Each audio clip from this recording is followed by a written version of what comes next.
What's going on, everybody? We're back once again with another edition of Wrestling Republic's daily broadcast. It is Thursday, October 19th, a Throwback Thursday.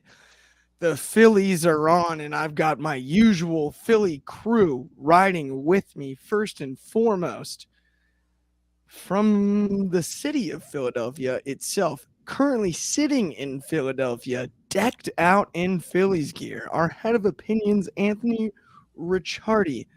How are you doing having to do this show during one of the biggest games of not only your career, but Bryce Harper and the rest of the Fightin' Phils? Yeah, I'm watching this game on an iPad while this is going on. So if I'm distracted at any point during the show, that's why. I was at the game Monday night, had an absolute blast. Red October is a real thing. It is an experience like no other. Being there, it's not just on TV, but we're here to talk about wrestling because apparently a show took place last night, and since there wasn't an NLCS game last night, I watched it. So let's talk about it. Better. Let's get into that for sure. And speaking of Philadelphia, a fellow Philly fan, but geographically in the DMV, as we like to call it, the Tuesday Night Delight, as I like to call him, Tuesday nights with me and Drizzy on Wrestling Off the Air, my co-host on Wrestling Off the Air every Tuesday night, and the man, the myth, the legend, Shad. How are you doing on this fine Thursday? Oh, look, he's got his red on. Red October, you know what I'm talking about? Hey, man, Bryce Harper left the good old nation's capital. He joined the city with the best sports teams. I'm from the DMV, but I rep Philly sports all the way ever since I was a little one. Diehard Eagles fans. I root for the Phillies too ever since Jimmy Rollins and all of them, man. But I'm good, bro. I'm ready to talk AEW Dynamite. It is gonna be a good one tonight because it was a good episode last night. Absolutely. And you gotta love J-Roll. I love the shout out to J-Roll, one of my all-time favorites. And even Utley, I mean, he went to Long Beach Poly. That's local by me. He's a SoCal guy. Ryan Howard too. That was my guy. Oh, man. Rhino was I actually got a signed Rhino ball. Yeah, it's right here.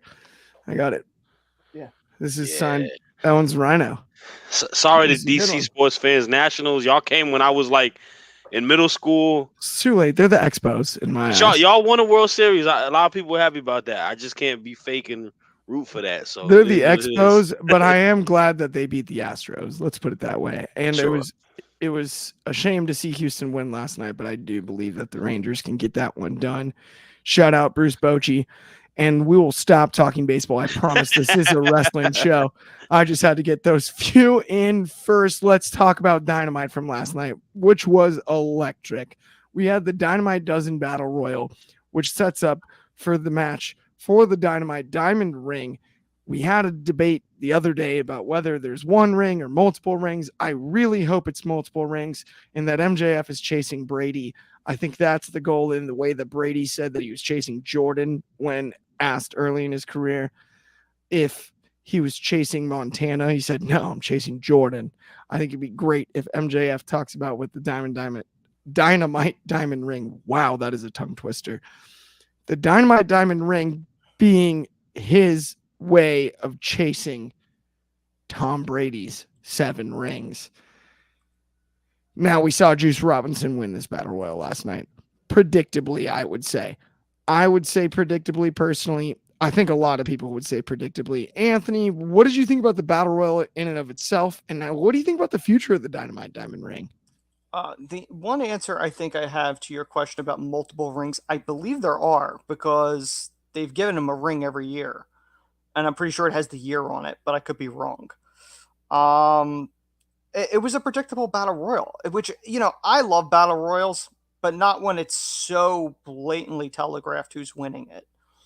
And I've said on this show, I'm not that huge of a fan of Juice Robinson, or as I like to call him, rip off Macho Man. But it's leading towards the match in Philly next week with MJF. Now, will MJF get his, was it 5th ring at this point? Probably, and maybe it'll get stolen or whatever. Or even if they do, even if Juice ends up winning the thing, what does it really matter? The diamond rings haven't really meant anything. MJF's the only one that has them, and he's used them as a weapon. They didn't actually elevate anybody. MJF didn't get elevated by those rings. So I don't know. Like, they should serve a purpose. You should get something out of it, whether it's a title shot or something, but nobody's gotten anything out of it. You get a ring. Okay. That's it. I hate to strongly disagree with you this early in the show, but I completely disagree with you on the MJF hasn't gained anything out of it. His promos and his finisher in the video game is a punch with the Dynamite diamond ring. Okay. It is of value to him. I understand he used the William Regal brass knucks to win the world title in the first place. But outside of that, he has used that Dynamite diamond ring in an old school 80s way, and it's over without question. That's why I proposed earlier bringing in multiple rings. Now, I understand where you're coming from. I just think it's too extreme, and that's why I disagree, if that makes sense. Well, I think it's too extreme because he uses it effectively, and in that aspect, it's over.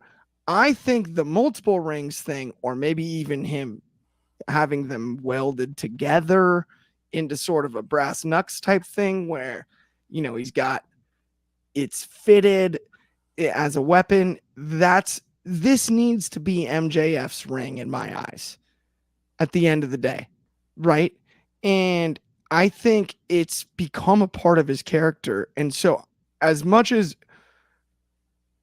I do say I disagree that it hasn't benefited him, I do think he's benefited the ring itself more than the ring has benefited him. I would agree with that, right? I'll settle there for sure. I think that's a fair assessment. Would you agree with that, Anthony? I mean, really, it's not designed to elevate anybody other than to give MJF jewelry. Like, it's not really, it serves no purpose. Like, it really, like, realistically, you can't say it serves no purpose if he uses it to finish matches. It's a gimmick, like brass knucks. It's not a prestige, like a tournament, like you've won something. It's a trinket. I don't see the value in it. I don't. Shad, do you have any thoughts on this one as far as the value of the Dynamite diamond ring? I mean, the value of the diamond ring is more so, it is, to Anthony's point, is gimmick. It's kind of MJF's thing. And I think the value of it comes to whoever beats MJF for the diamond ring. Obviously, he's going on the potential of being 5 years winning this diamond ring tournament or being the holder of it.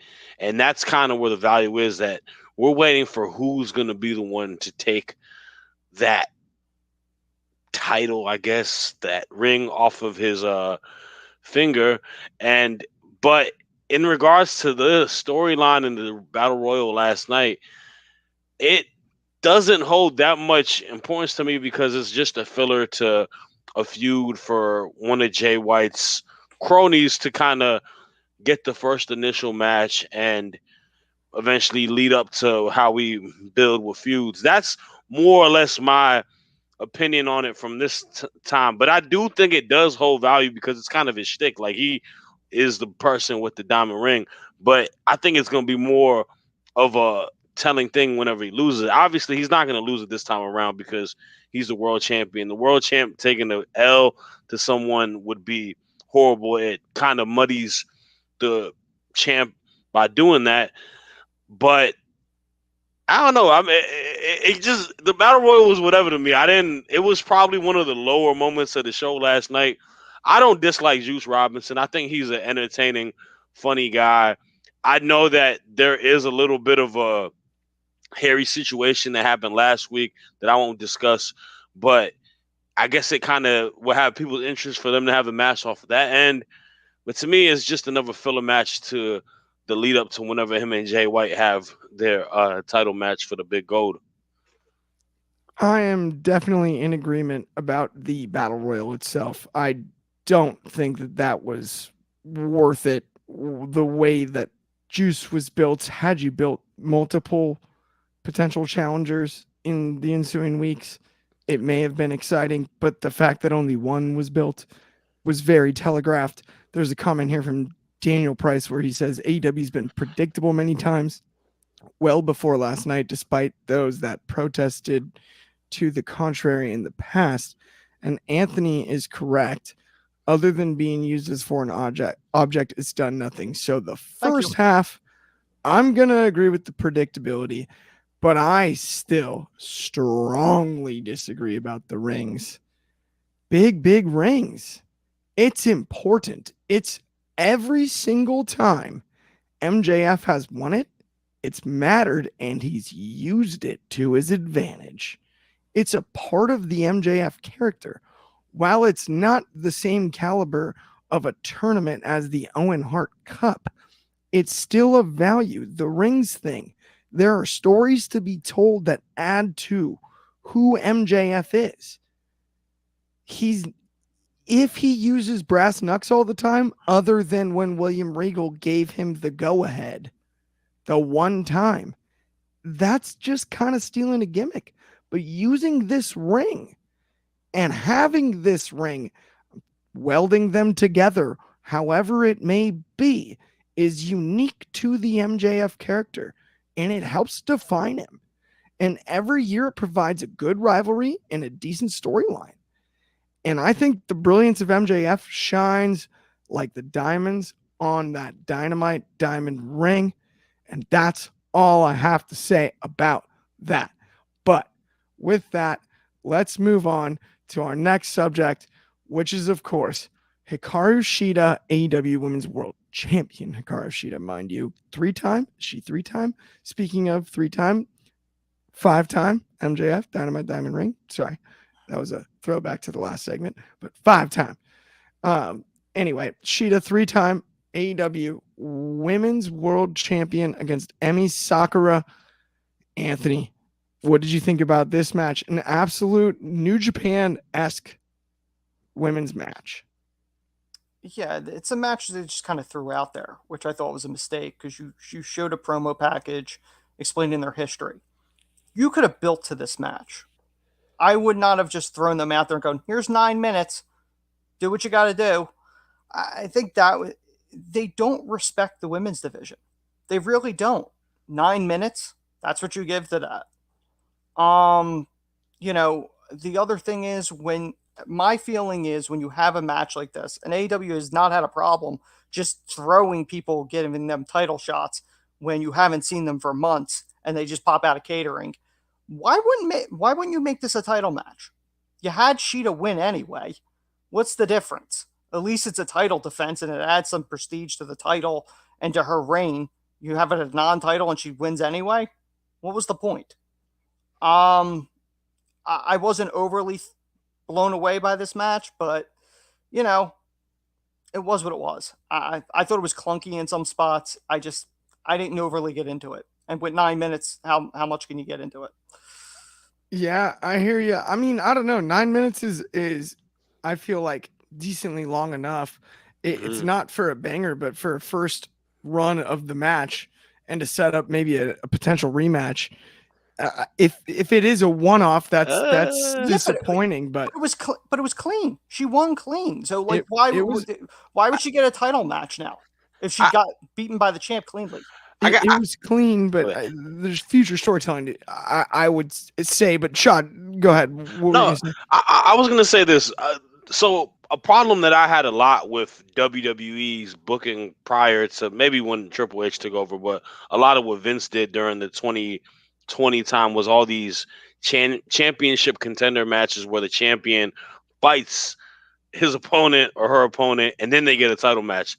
They do this a lot now in AEW, and that's the one thing I loved about AEW during that pandemic era where they had a lot of fresh matches. Nothing was built like that. they're starting to do that a lot now. And yeah, like Anthony said, I mean, there's no reason for us to run this match back. As good as the match, I enjoy the match. Personally, I like the match, and I like the promo package that was brought before that because I didn't know any of that. I didn't know that Emi Sakura was her, mentor, like coach coming up in Japan. That's a beautiful story to tell, and that adds more legitimacy because nobody really knows Emi Sakura. Every time I've seen her, I've watched her wrestle live, and it's been in dark matches or it was during Dark Elevation. She's a renowned person. She's a great wrestler. She gets a lot of respect by people, but we won't know that because they book her to be a jobber.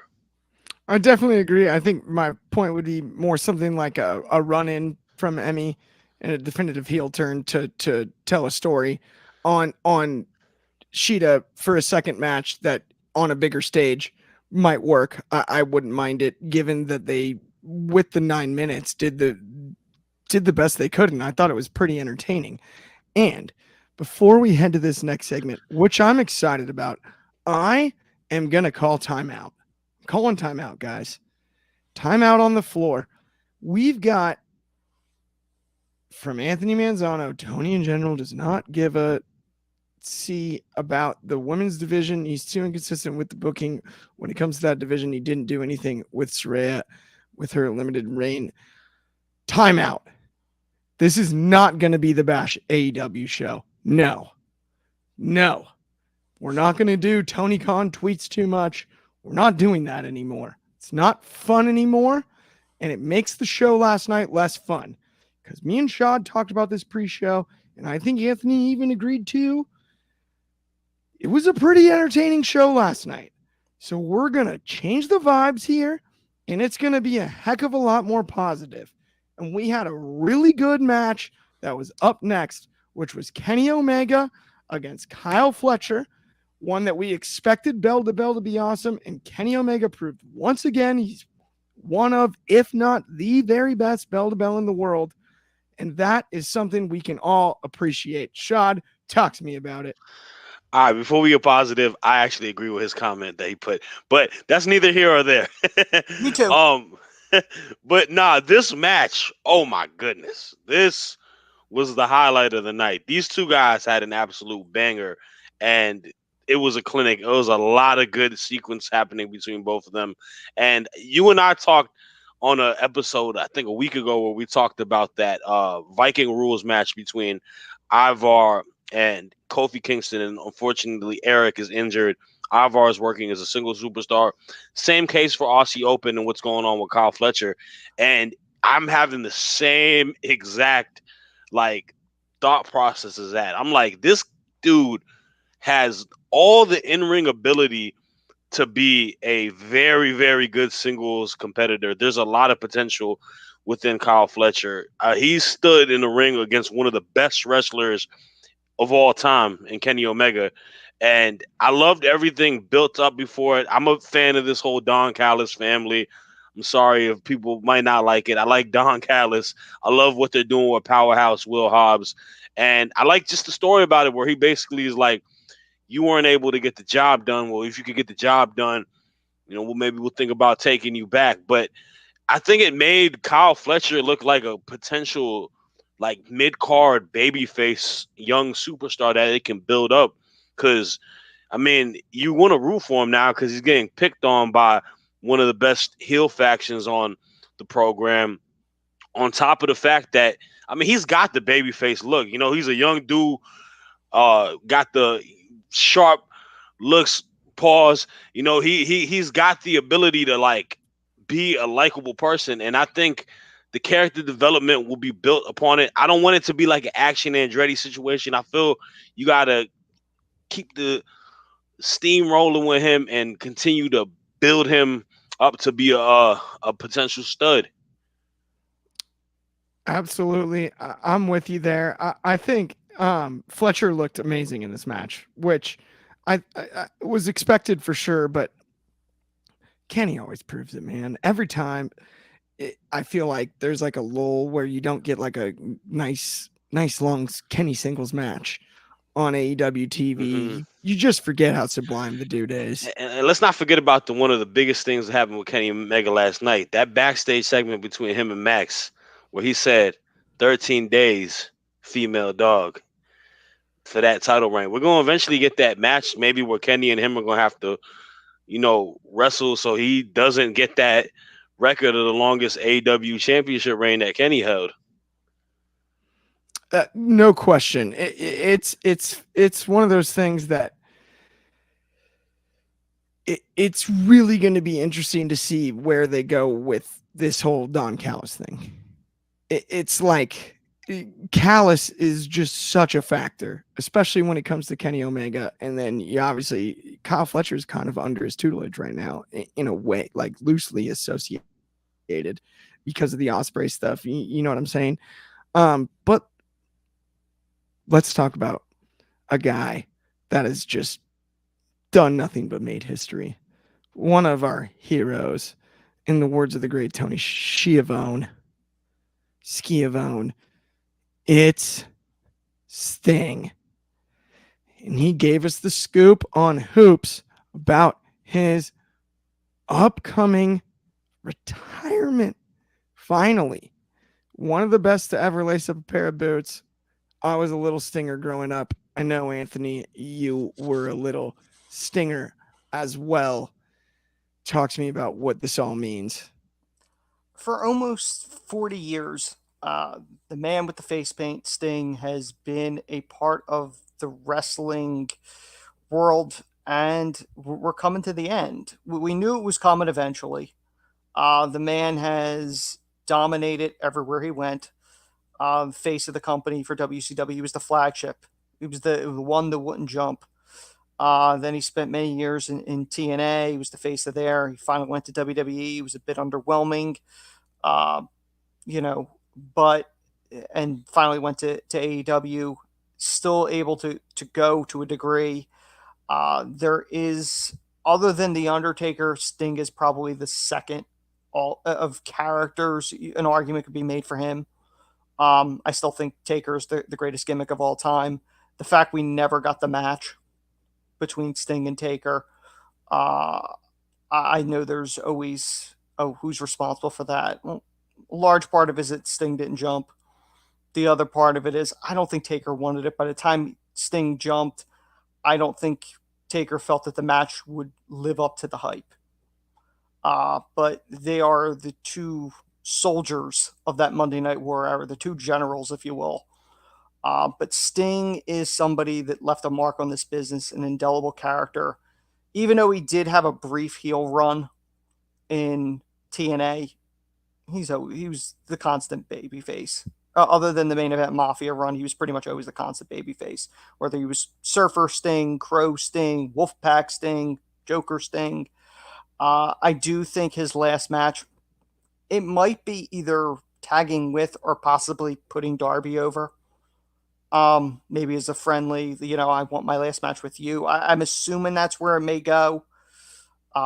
It's obviously not going to be a career match because they've already told you he's done at Revolution. So I think he's going to put somebody over, would be my guess, unless they have him go out on top as a tag win with Darby. That'd be my guess in the situation. I think your idea about him putting Darby over would be pretty amazing. I think that would be a great way to see Sting finish his career. Shad, what do you think about that? Emotions, man. Last night made me emotional because I'm just like, it's really gonna be an end of era, and it's been a long era. We've been blessed to see Sting wrestle and be part of the wrestling business as long as he has been. We talked about yesterday what our favorite moments were, and like there's a laundry list of moments that we can list in regards to what we enjoy about Sting. And like y'all said, he's one of the best characters, but I think it's got to be him and Darby. Like it's got to be that passing of the torch moment. Darby's gonna sell like crazy for him too. Darby's gonna definitely do his thing, and it'd be cool to see him put Darby over in his last match, and telling him like, you do what you need. I know you can do. But it was a good promo, man, and we gotta. when is this pay-per-view again? March. Isn't March Revolution? It would be either late February or early March of next year. Stinger, I need to see you wrestle a couple more times before that last match too, man. I agree. My bad for rolling my eyes, by the way. These comments are ridiculous. You guys need to chill. I actually met Sting once at a convention, and it was so funny because they did two different price things. You could get a photo with them with the face paint for more money or without. I'm like, there is no reason they got a picture with the face paint. Last comment is not bad though for you. The one about which character we like better. Yeah, that one is a good one. This is a great question here for you guys. Easily Crow Sting. Crow for 3 for 3 on Crow Sting. No question. But Joker Sting was cool for what it was. I enjoyed Joker for the timing. Yeah, it was because Heath Ledger. I know during that time. No, but given Sting's range, I actually do think it's like a nice piece of his career. Oh, it just but by comparison, Crow was like earth shattering at the time. I mean, given just I was always amazed that they got away with that because it literally is a complete ripoff of the Crow. I was always amazed that they got away with that. I mean, realistically though, they never said the word Crow, and not only that, he wore the trench coat, he wore the face paint, the rafters. Like the Crow was the basis for it, and I think that's like. I think the Crow aspect of that character, and I don't want to get all existential here and into like a big psych conversation, but that was more for Sting than it was necessarily for the fans, because there was some pushback at first. Everyone was like, why are you taking away Surfer Sting, our babyface that we love? Mm-hmm. People were upset. Mm-hmm. Like when he came out with the long hair and in the rafters and with the paint, but he didn't wrestle slowly but surely. He didn't wrestle or talk.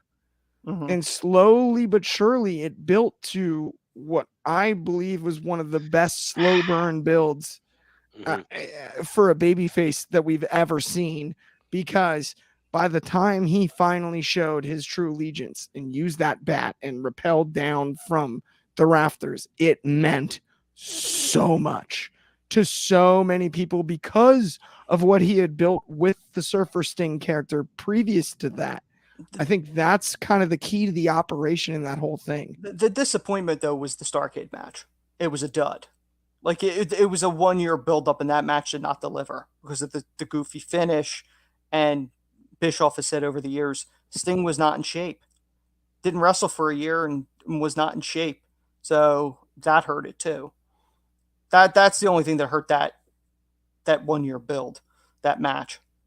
I mean, I still think the reveal before the match. Oh, no, yeah, absolutely. I'm not saying that, but I'm just saying the match itself. The match itself, I think, was affected as much by Nick Patrick not doing a fast count as anything else. I mean, you could have that debate all day long, and that's not exactly where I was trying to go, but I do hear where you're coming from. We also had Nick Wayne with his mother, interviewed by Jim Ross, and boy, did we see a little bit of a spoiled brat in this one. Shad, talk to me about the victory laps around the arena for your boy. Yesterday, I'm not on Wednesdays much. I don't preview and I don't review at the same week, but I told y'all we needed a Dr. Phil-esque moment, and just the good old Jim Ross got to be Dr. Phil. And he got to mediate and try lecturing this young kid who I like to say was like that little girl who said to catch me outside. How about that? But hey man, this is what we've been waiting for. This is what I've been waiting for. Nick Wayne needed an edge. Nick Wayne needed a character. We are giving him a character. He's a young star, but he's a blank canvas. All we know is that he's 18 and that he's been killing it on the indie scene. This is going to elevate him to the next level. And we got to keep it 100, man. Christian Cage is the best heel in AEW without a doubt. Christian Cage is one of the best legends in AEW without a doubt that they signed. And Christian Cage is super over within the legitimacy that he does in everything. So it's going to elevate it. This feels like it can be more beneficial and has more steam to it than what we saw him being like the good guy, but kind of, leaning underneath the Bush is trying to take away Jungle Boy and all that. No, this is his machine now, and I like it. Obviously, we're gonna continue this feud between him and Mr. Adam Copeland. Mr. Adam Copeland got a promo. It was solid. He got to tell his whole story about him, how him and Christian were 6 years old, and he came back to wanting to team with him. A little long-winded, I will say that. He can kind of, not tell every bit of the story of his childhood, but I've been saying that about Edge back in WWE this past year too. This isn't just because he's in AEW and I think he's doing just it. taking advantage of the freedom. I agree with you. I know. I just think this is Edge. Like Edge just really likes to talk. Like he does that. Even like when he had that last promo with Sheamus and like talking to everybody in the ring, and during even the Judgment Day when he first came in as the heel manager at Judgment Day, Edge just likes to talk. He talks a lot. Like he's just one of those people that likes to talk a lot, and it came off a little long-winded, but it wasn't bad at all. This storyline is being progressed very well, and yeah, man, Nick Wayne disrespecting his mom. He got a new pops. He denounced Buddy Wayne as his father. Everything I called yesterday, Clark, you were my witness. Yep. It came into light, so I'm happy. No, you were spot on with your predictions yesterday on that one. And I'll say this, though. Christian Cage is currently the best heel in AEW until Max takes the rug and pulls it out from under us. And he's the best heel in the world and always will be. The guy is not always, but can I give you a hot take? Time. Yeah, give you a hot take. Top 3 heels, Max is number 3 right now. Really? AEW. Well, he's a babyface right now. He's a face. Current day. He's kind of a babyface, but I think it's Christian and Swerve. I think those are the 2 best heels in AEW. I think when Max turns, he's impossible to top. No, when he turns, he's gonna probably take his way up there, but I got to see what happens. The thing is this, though. This whole Swerve's a great shout, though. By the way, Swerve is an amazing heel. If they let Swerve get as much of an opportunity and storyline and booking as they give Max, I think Swerve could definitely take the reins and become a superstar heel. I have that much confidence in Swerve Strickland. Like 100%. He's a beast, man. I'm with you on Swerve. With that, though, it is famously Throwback Thursday. Let's go back in time and let's talk about a really, really fun one. We've got Jake the Snake Roberts and the Macho Man Randy Savage in what was my first childhood horror movie. For me, I hadn't seen anything horror or terrifying. Honest to goodness, this spot may have actually stolen my innocence for the first time in my entire childlike career at that time, because seeing the snake bite Macho Man, and in hindsight, I'm actually a Jake the Snake guy, so I root for Jake the Snake over Macho Man in hindsight, but seeing that snake bite his arm scared me to death. I was terrified the first time I saw it as a little kid. Saw it on VHS too much, way too much when I was that young. Now, it's an iconic moment. Anthony, I'm going to start with you. Give me your memories of the whole thing, and let's get the history breakdown as usual. Real shocking that you would associate with the heel of them. But this segment, which has become iconic over the years, it's become just as iconic on the backstage story that went on with it, which was Randy didn't want to get bitten by the snake. He went to Jake, and Randy was famously or infamously paranoid that everybody was going to take a spot. And that time, in that period of time, you could easily lose your spot. Randy was like, has that snake been devenomized? Jake's like, yes. I don't know. I better bite you first. Like, Jake literally had to have the snake bite him. And when nothing happened to Jake, Randy's like, all right, you're not going to switch him, right? Like, Randy was so paranoid about this. And the moment when they do it, Jake, at this point, Jake's annoyed by Randy not trusting him. So Jake kind of smacked the snake around a little bit to get him really annoyed. So that when he bit Randy, he would really bite him. Problem was, the snake bit in a little bit too deep, and they were getting blood, and Jake was having a hard time getting the snake off. And Jake said, like, Randy's like, get the snake off me. And Jake was supposed to come back a second time with the snake, which I think was Randy's idea, but I don't remember I don't remember for certain if it was Randy's, but he was going in for a second time, and Randy pretty much said, get the effing snake away from me. But it's one of the most iconic moments. It probably is. It's probably the most famous moment from Jake's career, I would think. Of all the moments Jake's had, that's probably the most iconic one of all of them. The one that if I hear Jake the Snake, I think two things: the DDT and that moment are the first two that come to mind. But it happened in 1991, so it's over 30 years ago at this point. So it is something that has stood the test of time. And to be able to create a moment in this business that outlives you is something truly special. We lost Randy some years back. Jake, we thought we were going to lose Jake multiple times because of his addictions, which he's clean, and Jake has one of the best minds for the business. The Undertaker famously said it. I learned more about in-ring psychology from Jake Roberts than anybody else. And that's saying something considering how respected Taker is. 100%. That is one of the ultimate compliments. And we got a comment here from Anthony Manzano. Question: was a snake that Jake had a poisonous snake, or was it just, I think he meant boa constrictor? And then Daniel Price actually said that they milked the snake of venom before it bit him.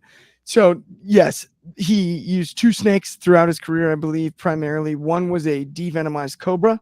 The other was the boa constrictor. At the time that Savage was bit, it was the cobra that bit him. There were a couple Damians. Jake has gone back and said in documentaries, actually, that it's interesting that he enjoyed the part of his career where he carried the cobra more, even though he was scared of the cobra because it would bite him. The boa constrictor was less scary because it was friendlier as a snake, as a pet, but it was about 200 pounds heavier or 150 pounds heavier.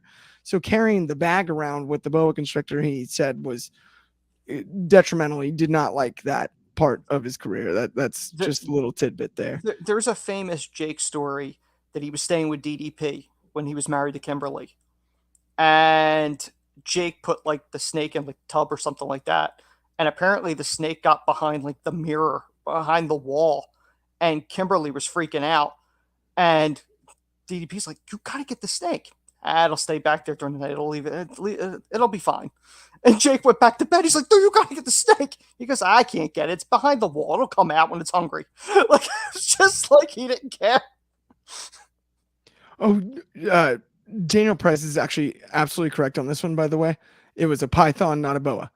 It was a python. It was both constrictor snakes. Sorry, I am not Steve Irwin, despite the fact that I love Steve Irwin. Monster shout out. But that is a great call, Daniel Price. It was a python. They were all devenomized. Not even just for Jake's safety. Oh, yeah. But just in general, from a liability standpoint, they can't have venomized snakes roaming around. I mean, constrictor snakes would be just as scary, though, right? Oh, yeah. I guess. But I think they are easier to manage. I'm not really sure what the deal is on that. I can't really imagine. Andre hated snakes. I'll tell you what, I famously hated wrestling Jake for that reason. But didn't he love Jake doing the spot on Macho Man? Because didn't he hate Macho? Oh yeah, he hated Macho. That is true, for the body oil, which I never heard, and like apparently like. And I thought because of Macho was so meticulous about writing out matches. That might have been part of it too. I think that was the big issue. I think that's why people had issues with DDP as well. But I remember Jake saying that like one of the things with Macho was the body oil, the baby oil. He's like, no baby oil. He didn't like him slippery, but like Jake, DDP, and Macho were both meticulous. They would plan everything out. Yes. And I believe Steamboat was the same way. No. No. I don't think so. I think. But I thought Steamboat Macho was like the most planned match ever. That was like 39 moves. That was Macho. Got it. But wasn't it like 39 moves or 39 spots? Yeah, it was something famous like that, like written down on a piece of like lined paper, I believe. I know this is besides the point, but like DDP apparently when he was going to work with Taker, he handed like Taker like a script or something like that. Taker went, "Yeah, we're not doing it in that. We're calling it in the ring." Crumbled it up and threw it away. Yeah, I love that. Those stories crack me up. Shad, though, your memories of the snake bite. I mean, it's one of those. Obviously, it was a year before I was on this earth, but I remember watching the VHS of it. My older brother, he's 10 years older than me.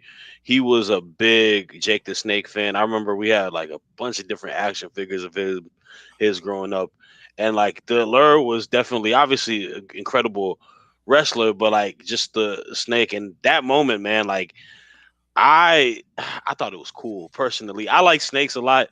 I think they're pretty interesting animals and creatures, and I thought that was just such a like badass thing to do, where he had him bit Macho Man. I love Macho Man as well. Macho Man is one of my favorite wrestlers of all time, just in general. God rest his soul.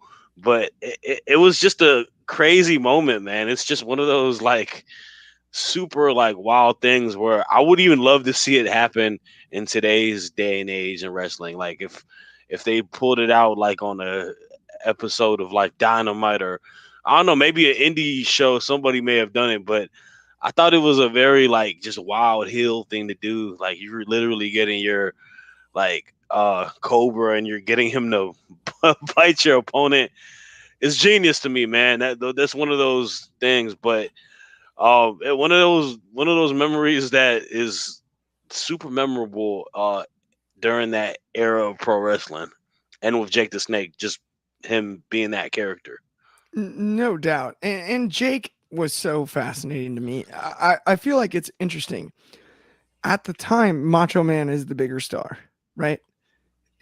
In hindsight, Macho Man is the bigger star. To me, I remember it for Jake, and I'm not sure I've ever been able to figure out that dynamic, but like Jake, between that and the DDT, is his impact on wrestling is hard to quantify.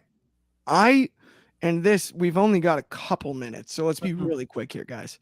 But funky thing I've always said, I've always had Jake in my top 3 never to win a world title conversation. Do you guys agree with that one? Yeah. You agree with that one? Yeah, for sure. Him, Razor, I think is 1.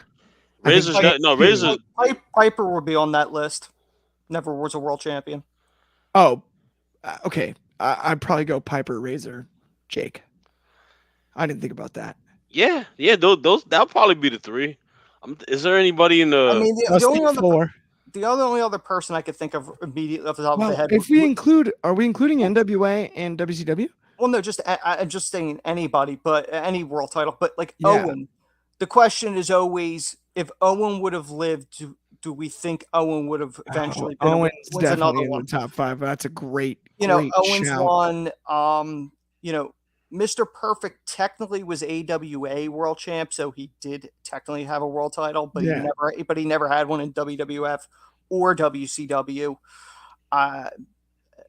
So we have a minute left, by the way, Manzano and Price. So hustle if you guys want to throw in a suggestion. Not your man Cody Clark. I saw one of those comments about from Price about Roberts with the baby oil. Jake wasn't doing that was Macho. It was Macho. Jake might have told the story about Macho. That's where I remember hearing it. Macho Man used to OD. Macho Man did OD with that baby oil. Manzano, in-ring psychology is very important. I'm going to answer this really quick before we have to go. But in-ring psychology is super important, but a lot of wrestlers prefer to call it in the ring as opposed to write out the match beforehand.